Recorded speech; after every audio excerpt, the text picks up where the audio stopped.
aula número 5, eu acho. Bacia de bronze. A gente viu na aula passada, a gente começou nessa nossa jornada dizendo que nós somos sacerdotes. Diga comigo, eu sou sacerdote. Vira para a pessoa que está do teu lado, cutuca ela aí e fala, você é sacerdote. Isso. Nós somos sacerdotes, separados para um propósito. Deus nos chamou para um propósito. E é para isso que nós estamos fazendo aqui. Nós começamos vendo também, gente, que Jesus Cristo é o único acesso. É o único acesso para Deus. João capítulo 14, verso 6, vai dizer que Jesus dizendo, eu sou o caminho, a verdade e a vida. E nós vimos que isso daí é referência para os acessos do tabernáculo de Moisés, o acesso para o átrio, o acesso para o santo lugar e o acesso para o santíssimo. Na última aula nós falamos sobre o altar de bronze, onde nós falamos sobre o novo nascimento, nós falamos sobre o sangue de Jesus, a obra de expiação, só lembrando você, a obra de expiação, a obra de justificação, de redenção, de reconciliação, de santificação. E eu vou repetir aquela frase que eu falei na última aula também, que diz assim, Jesus morreu nos substituindo. Sua obra completa declarou a nossa inocência. Nos comprou de volta para Deus, nos aproximou do Pai e nos separou para um propósito. Então, como é que nós ministramos para as pessoas? Nós ministramos deixando elas saberem que Jesus morreu nos substituindo. Que Jesus declarou a nossa inocência, que Jesus nos comprou de volta para Deus.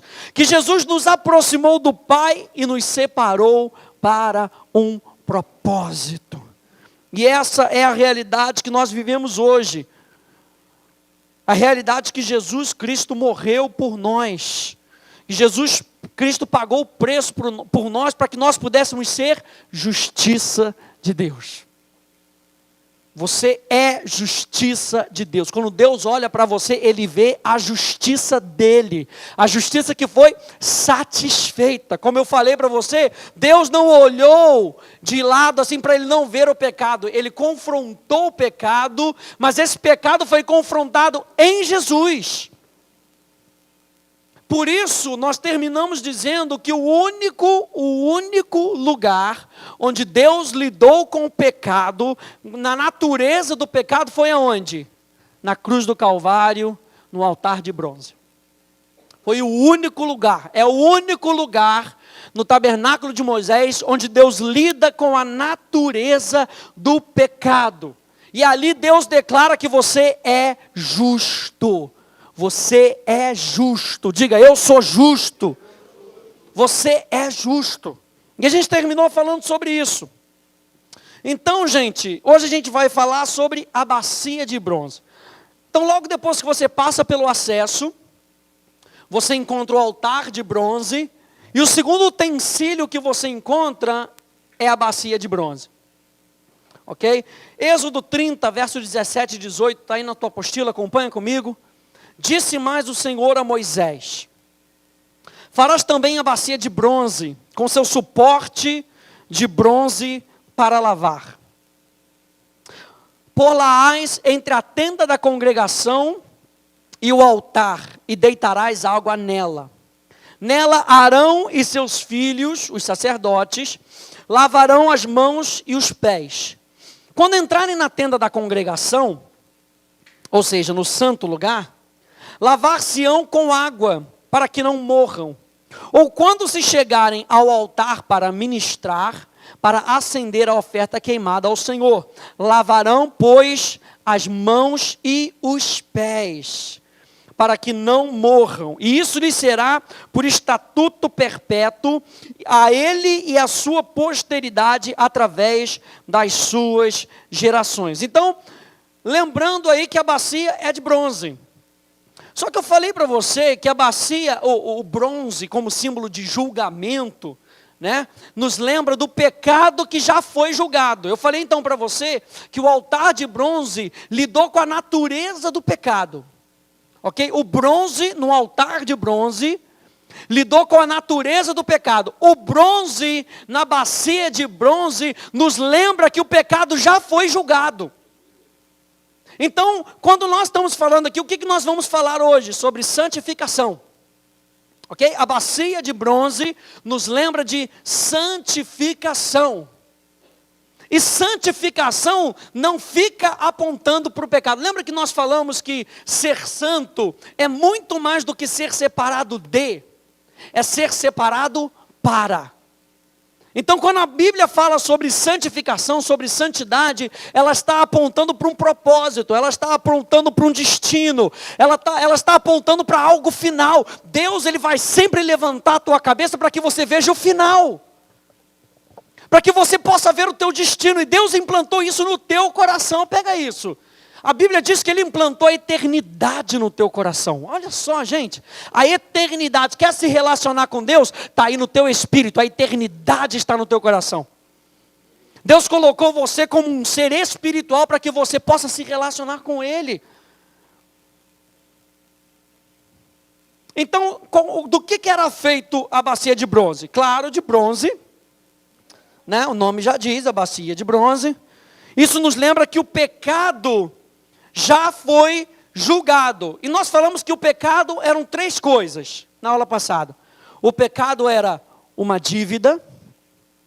O pecado era inimizade contra Deus. E o pecado era um crime.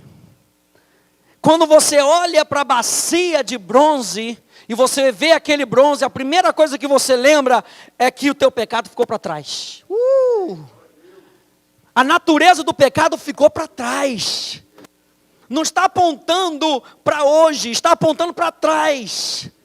A natureza do pecado já era, já foi. Aquilo que te dominava não te domina mais. O pecado não é mais senhor sobre a tua vida, e ele não mais define o teu futuro, nem o teu destino.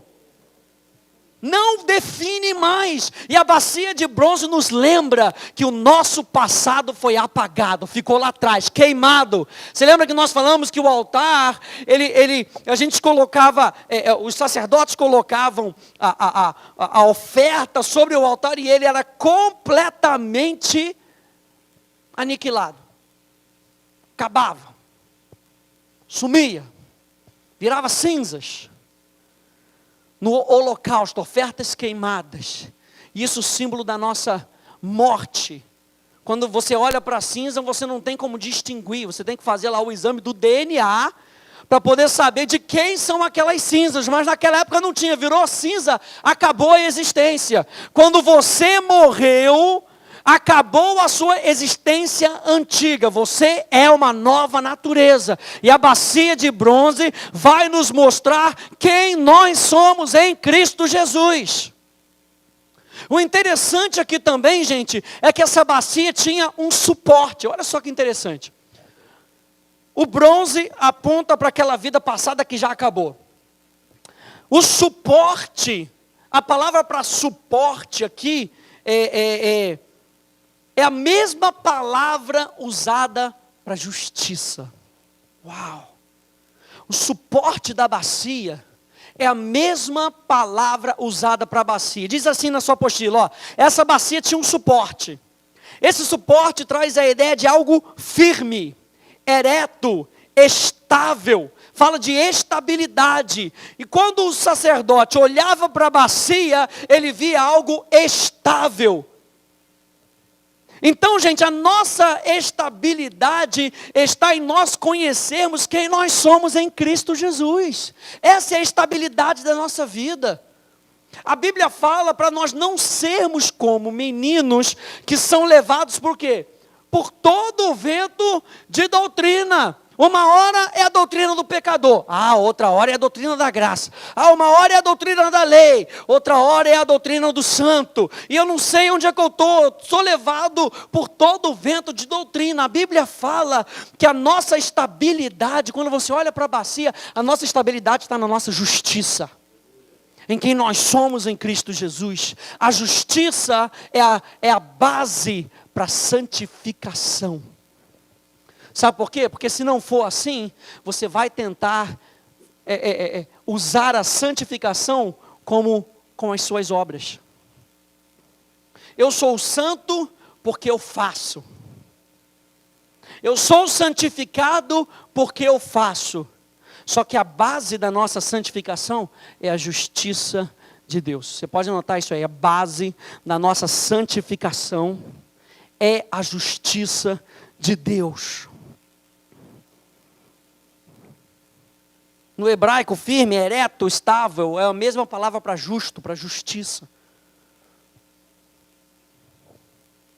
Então a santificação verdadeira, gente, a santidade verdadeira, que é baseada na justiça de Deus. Aí na sua apostila está escrito assim: santidade verdadeira flui da nova natureza de Cristo em nós. E aí você pode botar assim: a santidade baseada na justiça de Deus flui, faz um adendo aí, puxa uma setinha. A santidade que é baseada na justiça de Deus, flui da nova natureza de Cristo em nós e não das nossas obras.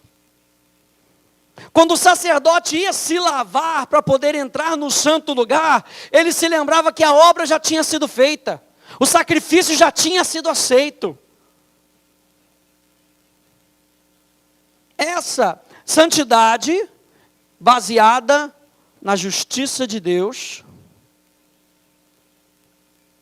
flui da nova natureza de Cristo em nós. Já está aí na sua apostila. Só puxar uma setinha baseada na justiça de Deus. Então nós estamos falando sobre a obra de santificação. Qual é a base da obra de santificação? A justiça. Isso. A nossa justificação. Isso aí já está aqui na sua apostila. Tá? Só puxa uma setinha. Santidade. Tá assim, tá escrito assim: santidade verdadeira flui da nova natureza de Cristo em nós. Achou? Tá. Então puxa uma setinha. Santidade que é baseada na justiça de Deus. Essa é a estabilidade da nossa... É saber quem você é, gente. É saber que você não ministra para que as pessoas gostem de você. Você ministra porque você foi chamado. É saber que você é amado por Deus. Essa é a nossa estabilidade. Ninguém me remove disso. O que nos separará do amor de Cristo, de Deus, que está em Cristo Jesus? Nada. Essa é a minha estabilidade. Eu sei que eu sou amado por Deus. Quando eu enfrento lutas, quando eu enfrento circunstâncias, eu sei que a minha vida está onde? Sobre a rocha. E essa rocha quem? É Jesus. Eu sei que eu tenho a natureza de Deus. Isso faz a nossa vida de santificação ser um desenvolvimento na nossa vida. Será o que vai se desenvolvendo. Então, gente, essa bacia, qual era o propósito dessa bacia? Essa bacia, ela era feita do bronze que as mulheres usavam como espelho. Naquela época, eles usavam o bronze bem polido para fazer de espelho. Então, essa bacia funcionava também como um espelho. Olha a simbologia aí na sua apostila. Número 1, a bacia, ela era para lavar. Ok? E como um espelho, e a gente entende que a palavra de Deus é um espelho. O espelho reflete e revela qualquer impureza dos nossos pensamentos e intenções. Ou seja, quando a gente está falando do bronze ali, o bronze vai apontar para aquilo que já foi condenado na nossa vida. Mas o bronze, na bacia de bronze, não é para condenação. Você já parou certa vez para pensar na sua vida e você começou a vir nos seus pensamentos aquilo que você estava fazendo de errado? Sim ou não? Você já parou? Isso é normal. Você parou para pensar na sua vida, ou vamos ver, está fazendo um trabalho. Por que eu estou fazendo de errado nesse trabalho? O que eu estou fazendo de errado na minha vida? Beleza. Se você usar o bronze no altar de sacrifício, você vai ver que condenação vai vir sobre a sua vida. Fica aqui comigo. Mas quando você está na bacia de bronze, a bacia de bronze, ela vai te mostrar as impurezas da sua vida, para que você se limpe. A bacia de bronze era para lavagem, ok? Para você se purificar. Então, toda vez que você vai pensar na sua vida, toda vez que você vai pensar nas coisas que você tem feito, toda vez que você vai parar para meditar, o Espírito Santo também vai te mostrar as coisas que estão imperfeitas na sua vida. E como é que ele vai mostrar as coisas imperfeitas na sua vida? Mostrando as coisas perfeitas. O Espírito Santo sempre vai te mostrar o que é perfeito. Quando os homens iam lavar as suas mãos e os seus pés, eles se viam no reflexo da água. E você sabe que determinados sacerdotes usavam turbante.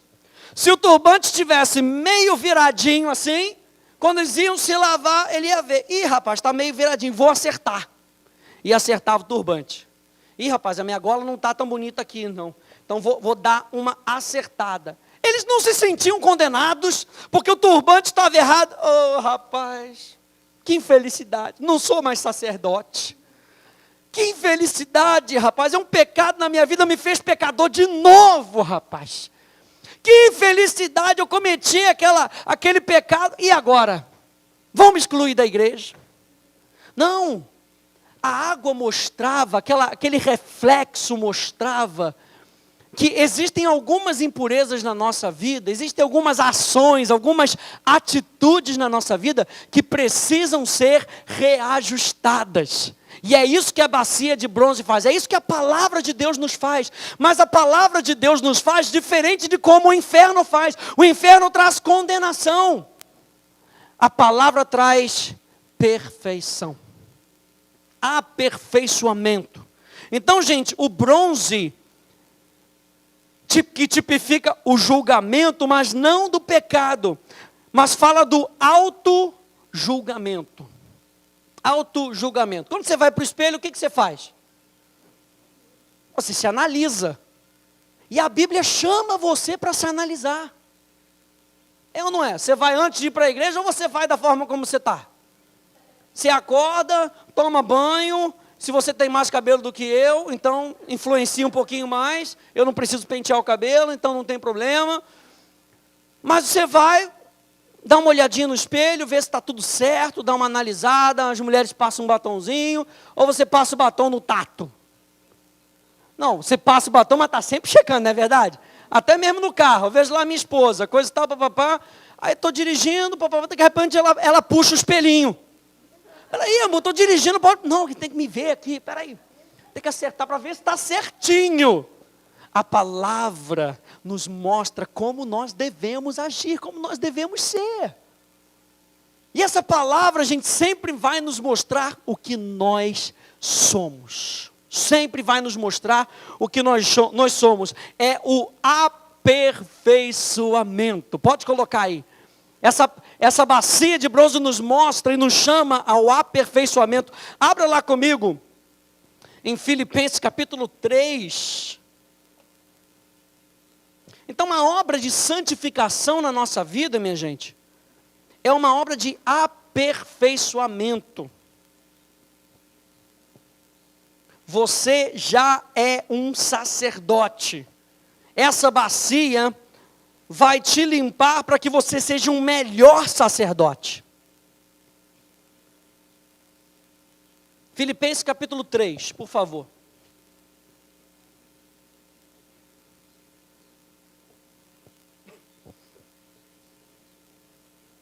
Olha só o que o apóstolo Paulo traz aqui para a gente. Filipenses capítulo 3, verso 12.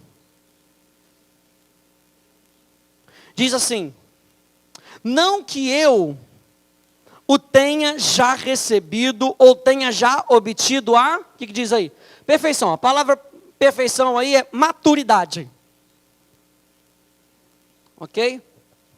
Não que eu me considere o maduro, mas eu prossigo. Ou seja, tem coisas que a gente vai fazer na nossa vida que é de coisas de pessoas imaturas, é ou não é? Que olha só que interessante, o Espírito Santo vem e fala com você, e mexe no teu coração e fala, poxa cara, ele não te condena, mas ele fala assim, isso aí foi uma atitude meio imatura tua, né cara? Tu não precisava ter respondido assim. Eu te dei o fruto do Espírito, te dei paciência. Você podia ter segurado um pouquinho a língua. Vamos lá, você consegue. Pede perdão para a pessoa, o Espírito Santo falando contigo, pede perdão para a pessoa. Aí você vai lá, pede perdão para a pessoa, restaura o relacionamento. Aí depois vem o segundo teste, e aí você, falhou de novo, o Espírito Santo. Não, cara, ainda tá, essa fase aqui ainda está na imaturidade. Mas vamos lá, você consegue. O Espírito Santo sempre vai te empurrar para frente. Por isso que o apóstolo Paulo aqui, não que eu já me considere maduro o suficiente, mas eu prossigo para o alvo. Eu prossigo para conquistar aquilo que também fui conquistado por Cristo Jesus. Ou seja, eu não tiro o olho daquilo o que eu sou em Cristo Jesus. Não tiro o olho. Por mais que eu tropece um pouquinho, eu não tiro o olho. Verso 13. Irmãos, quanto a mim, não julgo havê-lo alcançado, mas uma coisa eu faço. Ele cita duas coisas, ok? Porque está tudo dentro do pacote. Uma coisa eu faço, esquecendo-me das coisas que para trás ficam, e avançando para as que diante de mim estão, eu prossigo. Olha só, uma coisa eu faço, eu esqueço e avanço. É uma coisa só. O pecado já foi julgado, gente. O pecado já foi julgado. Eu esqueço e avanço. A palavra perdoar em hebraico é esquecer, é liberar.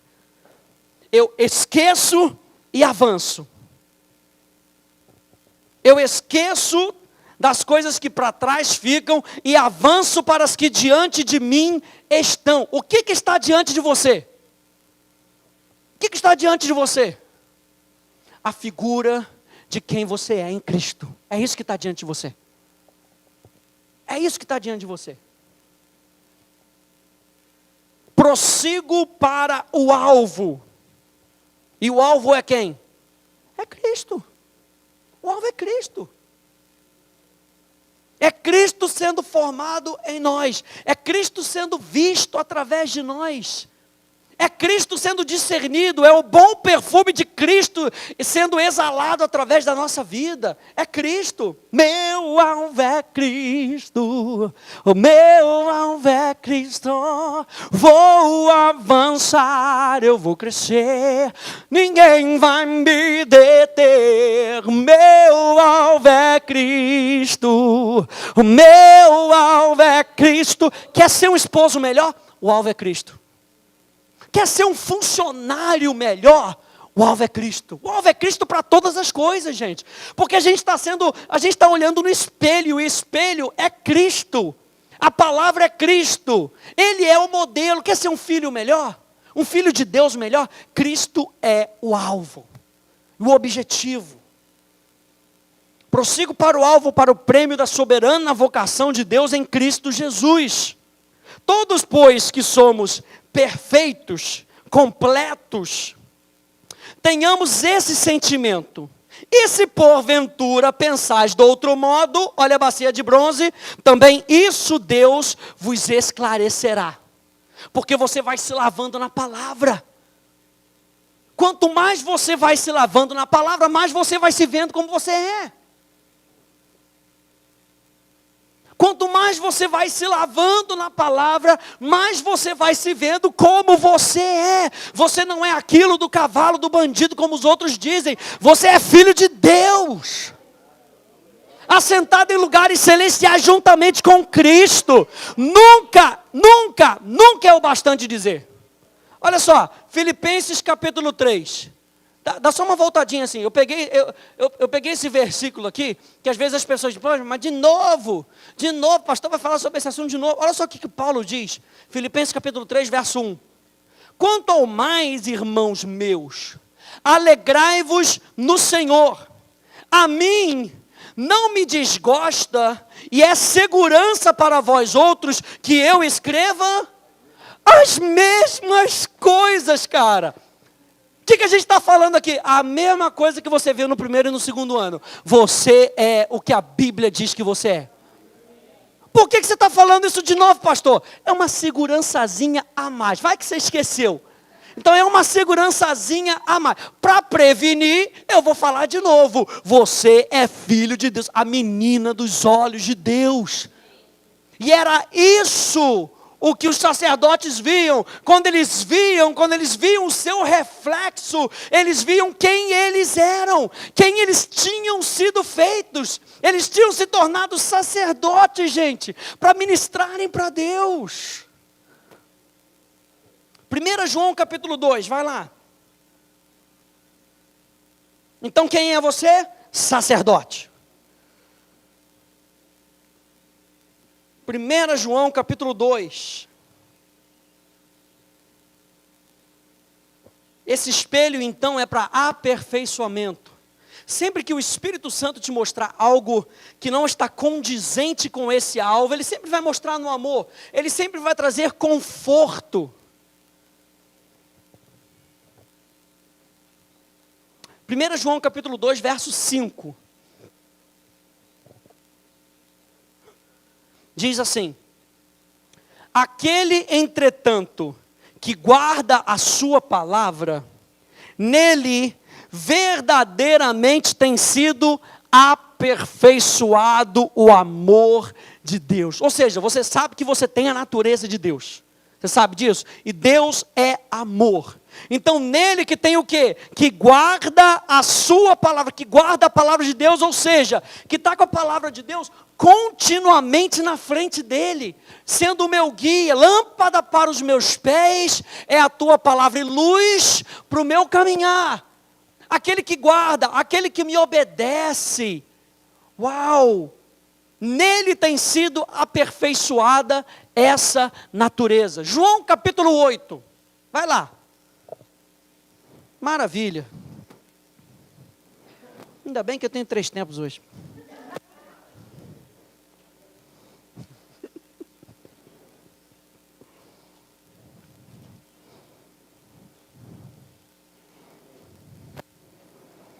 João capítulo 8, todo mundo conhece o verso 32, mas vamos no verso 31? E o verso 32 só vai ter sentido com o verso 31, você vai ver, faz sentido. Verso 32, todo mundo conhece, se fechar o olho, vem até na frente. Conhecereis a verdade, e a verdade vos libertará. Aleluia, pastor, conhecereis a verdade. Mas quem é que conhece a verdade? Verso 31. Disse, pois, Jesus aos judeus que haviam crido. Ou seja, existia um povo, um daqueles lá dos judeus, que haviam crido que Jesus era o Messias. Eles creram em Jesus, mas não é suficiente somente crer. Tem que crer hoje, crer amanhã e crer depois, continuidade. Porque Jesus diz lá, disse Jesus aos judeus que haviam crido nele: se vós permanecerdes na minha palavra, se vós permanecerdes naquilo que eu tenho dito para vocês, quem vocês são em Cristo, aquilo que vocês podem em Cristo, aquilo que vocês têm em Cristo, se vocês permanecerem até o final, sois verdadeiramente meus discípulos. E aí sim o verso 32. Então conhecereis a verdade. Porque você lembra que Jesus pregava em parábolas. Depois ele chamava quem para o canto para explicar as parábolas? Para os discípulos. Eu falo em parábolas mesmo porque eu quero que eles entendam que eles não vão conseguir entender. Mas quem anda comigo tem o espírito de revelação. Quem anda comigo tem o privilégio da revelação. E Deus quer que você ande com Ele. O que nós estamos falando sobre a bacia de bronze? Que Deus quer ser conhecido. Deus quer dizer para os outros quem eles são, como Deus vê as outras pessoas. E Ele usa você que é lavado, nessa bacia. Você que tem a sua consciência lavada. Você que tem a sua mentalidade lavada. Deus usa você de maneira irrestrita. O pecado já não é mais barreira para você. Então isso quer dizer, Janete, que Deus consegue falar para você diretamente contigo quem você é em Cristo. Quem você é em Cristo. Hebreus capítulo 4, verso 12. Está aí na sua apostila. Vamos ler esses versos aí. A gente continua depois do break. Mas olha só. Hebreus capítulo 4. Vamos lá. Diz assim. Porque a palavra de Deus é viva. A gente está vendo a palavra como um espelho. Porque a palavra de Deus é viva. É eficaz. E mais cortante, o que é eficaz? Ela vai fazer aquilo que ela foi criada para fazer. O profeta Isaías vai dizer que a palavra que Deus profere, ela não volta vazia. E a palavra de Deus é viva e eficaz, e mais cortante do que qualquer espada de 2 gumes, e penetra até o ponto de dividir a alma e o espírito. A gente aqui na escola, a gente aprende essas 3 entidades. Nós somos um ser tricotômico. Ou seja, espírito, alma e corpo. 1 Tessalonicenses 5:23 vai falar sobre essas 3 entidades. Isso quer dizer que o espírito não é a alma, nem a alma é o espírito. Mas os dois estão entrelaçados. Os dois andam muito juntos. E aí a única ferramenta que Deus pode usar, e Deus consegue usar para dividir a alma e o espírito, é o quê? É a palavra dele. E por que Deus usa a palavra como espada? Por quê? Porque Ele quer que você saiba quem é que está governando o teu mundo interior. Pega isso no teu coração. A palavra, ela entra para ser um divisor de águas. E a palavra entra apontando o que é de Deus. O que não é de Deus, fica separado e fica sozinho chorando de um lado. Mas o que é de Deus grita e vibra, porque o Espírito Santo vai dar atenção naquilo que é de Deus dentro de você. Ele vai apontar naquilo que é de Deus dentro de você. Juntas e medulas, e é apta para discernir o quê? Os pensamentos e os propósitos do coração. Romanos 12, 2. Não vos conformeis com este século, mas o quê? Transformai-vos. Então o que isso quer dizer? Essa transformação é o quê, pastor? Então quer dizer que eu não sou por completo. Não, você é por completo. Só que isso tem que vir à tona. Esse é o processo de santificação, de aperfeiçoamento do amor, da natureza de Deus que está dentro de você. Vai crescendo, vai amadurecendo. Você já ouviu o apóstolo João, em 1 João capítulo 2, ele vai falar para filhinhos, ele vai falar para jovens, e ele vai falar para pais. Ou seja, amadurecimento. E o que o apóstolo Paulo está querendo falar aqui na transformação é aperfeiçoamento, maturidade, pela renovação da vossa mente. Puxa aí uma setinha nessa renovação da vossa mente para Filipenses capítulo 4, verso 8. Filipenses, eu vou ler aqui rapidinho para você. Meu tempo já estourou. Filipenses capítulo 4, verso 8, que diz, finalmente, irmãos, olha como é que é a renovação da mente. Pastor, como é que é o processo de santificação na minha vida? Como é que eu vou me tornando, me transformando? Filipenses 4, 8. Finalmente, irmãos, tudo o que é verdadeiro. Eu só conheço o que é verdadeiro quando olho para Jesus. Ele é o alvo, aleluia. Tudo que é respeitável. Tudo que é justo, aleluia. Quantos justos nós temos aqui? Tudo o que é puro. Quantos santos nós temos aqui? Puro. tudo o que é amável, tudo que é de boa fama. Quem tem boa fama, diga amém.